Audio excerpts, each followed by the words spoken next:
What's going on, everybody? Mortem here, this time bringing you a DLC review for Wildermyth, as despite releasing back in 2021, it just a couple of days ago on May 16th got a brand new DLC called Omenroad that brings a fair bit to the game overall for about $10. And seeing how I liked Wildermyth when I checked it out a couple years back myself for a review, I thought it might be fun to touch base and talk about this DLC. Now, if you're not familiar with the base game, I'll try to post a link to my actual review in the description, but generally speaking, it was a very charming little tRPG that utilized some basic campaign setups and a whole lot of randomly generated interactions between your party members and characters based off of their attributes to tell you a very character-driven story at the same time. And overall, it was a neat little game. But in the case of Omenroad in particular, we are getting a brand new campaign that's actually a little more set in stone than some of the previous ones, as they aren't dealing with anything randomly generated here. And then they also added a roguelike challenge mode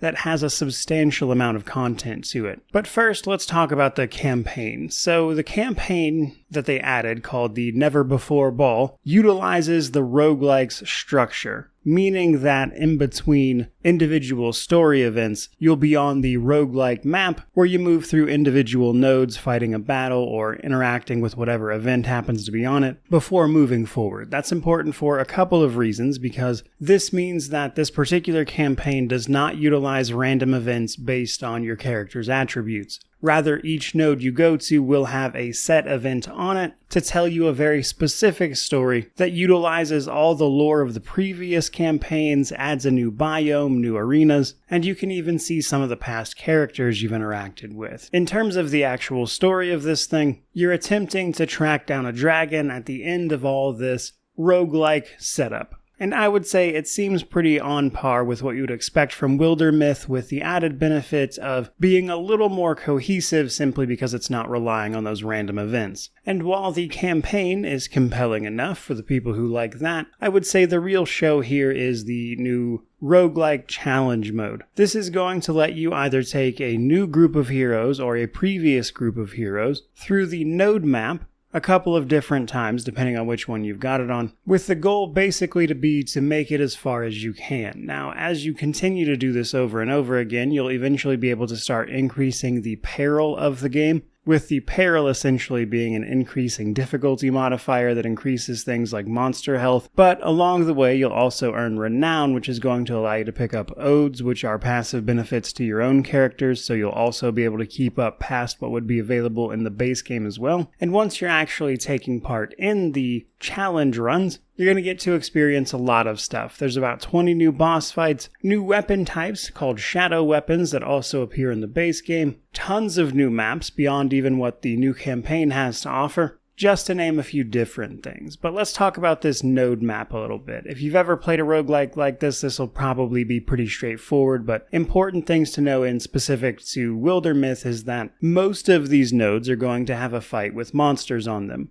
You can get some information about which fight you're about to head into, such as the type of monster, the general difficulty of it, as well as any special modifiers. A lot of these battle maps will have treasure chests on them that you can reach and then gather up equipment from as a way to outfit your characters in lieu of the lack of those character events. And then there are other nodes such as simply picking up resources, a place to rest and heal, or a blacksmith to spend your resources on to craft new weapons and armor and upgrade their tiers. You can also earn legacy points as you go, which will allow you to craft things without the necessary materials basically, which is pretty handy to circumvent a run of bad RNG, let's say. Now, health is an interesting thing in these challenging runs because with us fighting so often without necessarily a chance to rest between, healing becomes pretty important. Now, any damage you take in the battles is going to be carried over between them, but in between battles your characters will heal a certain amount based off of whatever their attribute for it is, which is something you'll need to manage. Which also goes for the new campaign, but the campaign is going to allow you to adjust the difficulty so it's less of a big deal over there. Now, if you've played Wildermyth before, you might be asking yourself about things like the transformation events, the pet events, or simply chances to upgrade your gear out in the world that you could potentially run into in the campaigns, and basically all of this has been moved directly into the fights. You can move your characters in range of these individual objectives on the battle maps, and